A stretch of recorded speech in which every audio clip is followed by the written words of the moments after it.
I'm on my own, broken alone. I feel the rain crashing. Okay, obviously I watched the documentary just like everybody else. It's called Bad Influence, The Dark Side of Kidfluencing on Netflix, and there is a lot of dark and disturbing things that were revealed in this. And she pulled out what looks like Piper's underwear, and I asked her, like, why are you, like, shipping those out? And she told me that old men like to smell them. So this is something that I've been following since 2018. I actually ran into them at an event for Musical.ly back in 2018. I'll throw up a few pictures of me with some of the other adults that were there in the creator VIP area. And I would say even back then in 2018, it was very apparent to the people who were there that there was this group of younger girls who were online influencers, and it was very much their mothers that were pushing this. The moms showed up with merch for these little kids. Like, it was very clear that this was not a little girl who was just online having fun, but there was like a whole marketing system behind her and the mom really pushing this. At the time I just thought like, oh, this is like very much like toddler and tiaras, very pageantry. Some people do that, but obviously there's a much dark, deeper, sinister side here. In almost all cases for young girls on these platforms, being an influencer means having very large numbers of adult men as followers. Which coincides a lot with the documentary we saw called Quiet on Set, which was about child stars in the acting industry. This is pretty much the exact same thing. We have these kids who want to be stars, who want to act, who want to be on camera, and then we have these parents who want to help their kid, but in return they get blinded by this money and everything gets so messed up.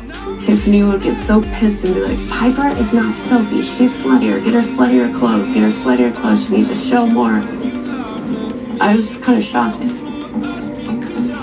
My friend did all of the thumbnails, and he has text instructing him to give the girls bigger boobs, smaller waist, make her butt bigger, make her thighs bigger, make the guys' muscles bigger, over and over, sex sells, make it sexy. I do want to talk about these similarities between this story and Quiet on Set and those child stars that we've seen over the years unravel. The difference with this one is that the kids that were featured on Quiet on Set are now adults who are sharing their story, and Piper Raquel is actually still a minor who is still in this and is still with her mother and is still collaborating. Because Piper is still young and wrapped up in this, I just hope that she knows that nobody thinks that she has done anything wrong. She hasn't done anything wrong, and she is a victim in all this, whether she knows it or not, which makes me think of all those child stars, because we've seen all of these child stars over the year. Once they come of age and they realize, even Honey Boo Boo, that they have been making so much money and that they have been supporting their own parents, that their parents never worked because they were paying the bills. I think that that does something to a kid. You had been taking care of your own self, paying your own bills since you was the age of 12. And you've been doing a good job at it. In my perspective, I didn't spend anything of that. You spend that money on something that you wanted to do with it, because I didn't have no say-so where the hell that money went. It's right around the age that Piper is now where they start to see what has happened to them, and it drives them crazy. We've seen the fallout from so many different stars when they come to this realization around the age that they start maturing and be able to handle their own money. And so I think that this case is really rare because this documentary came out before Piper got to that point. Right now, she is very in it with Tiffany. One of the most disturbing things I thought in this documentary is that Piper's never been to school. She's literally just been YouTube groomed her whole entire life from the time she was a little girl until now. She has no formal education. At least that's what the documentary made it sound like. They said that at 8 years old, her aunt started asking questions about her going to school, and the mom had pushback about that. 8 years old. She should have already been in school at that point, but she was just at these Musical.ly meet and greets and on YouTube and learning how to talk to adults and how to entertain adults instead of getting the education that she deserved. I think the scary and sad part about this is that Piper is so deep in this right now that she hasn't come to that realization moment. And if she doesn't have that realization moment, she may go on to just perpetuate this cycle. And that's what I was talking about with JoJo Siwa. JoJo Siwa, brought up in the industry, told all of this stuff was normal, treated horribly by adults on TV shows, and then she went and formed this group when she came of age. She still thought everything my mom is doing is fine. So then she went on to form a group called XOMG Pop or something like that, which was a group of dancers, and it was the same thing. This was a group of very young girls who were treated horribly by their boss, JoJo Siwa, who thought this is just how the industry works, this is just normal. And I fear that Piper Raquel, should she not have this realization moment of the extreme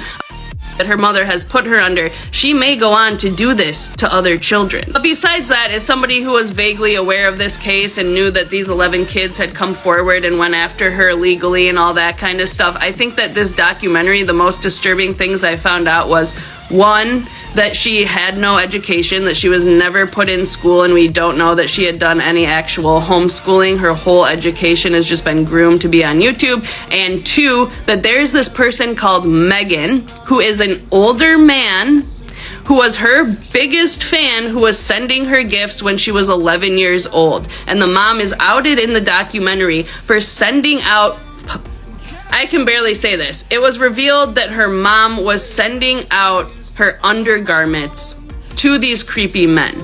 So she was very much aware that she was soliciting an audience that was not there for good reasons, and she was catering to those people, which is so similar to what I think Nickelodeon was doing. And it's just so sad that anytime we have kids in this kind of entertainment industry, it is focused on that. New York Times article, there was a comment from a predator that was like, thank God for the Insta moms. They're just providing all of this for free and we don't even have to go looking for it. I saw a video of Piper just right after her 10th birthday. Look at all of this stuff. Surrounding her were boxes and boxes of gifts. I remember seeing a pink flamingo, stuffed animals, and a lot of squishies. All of this stuff was given to them by a fan. His name was Megan. And I said, oh, well, Megan's really nice. I never got to see what Megan looked like. I thought Megan was a girl fan for a while until I found out that he was like an older male. Megan poses as a girl online who's a Piper Raquel fan, has all the pictures of Piper. Tiffany said he likes pictures of Piper, he's her stalker. You can get stuff too if you send him pictures. It's nothing bad, it's just extra pictures from photo shoots, but he's a pervert. Like, she knew he was a pervert.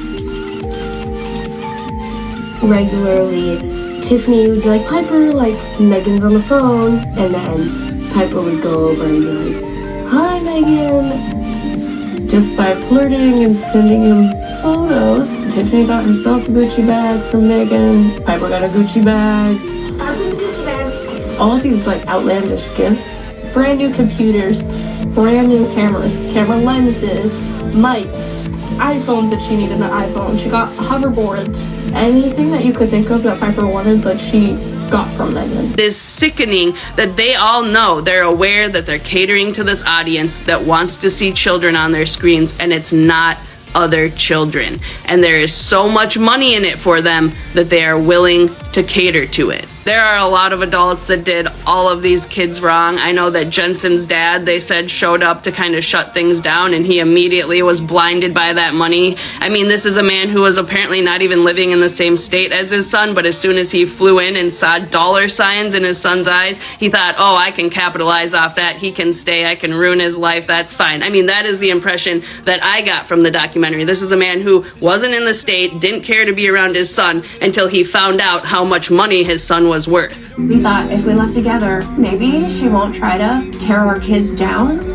We brought in Nelson, which is Jensen's dad, to kind of be our spokesperson, because we were all very, very emotional, and he was very far removed. You know, he lives out of state. We thought he could maybe come in and kind of speak for us, since we were all very emotional about it. And then he began to break off and talk to Tiffany, and she began to get to him. And within days, she had changed his mind, and he decided to let our son Jensen stay in the squad and work with her. But more than anything, this documentary makes it clear that Tiffany herself, it seems, is interested in children, and so is her younger boyfriend, who she originally put on film to be her brother. So they were playing brother and sister, and then she was behind the scenes. That is sick enough that she was even twisting that game in from the very beginning. She's obviously incredibly sick. She obviously views children in a way that nobody ever should, and the whole thing is just so disturbing and so upsetting. I know that this is kind of a wild recap and just throwing all my thoughts out there, but I want to know what you guys think. Did you watch it? Are you going to watch it? And how did it make you feel?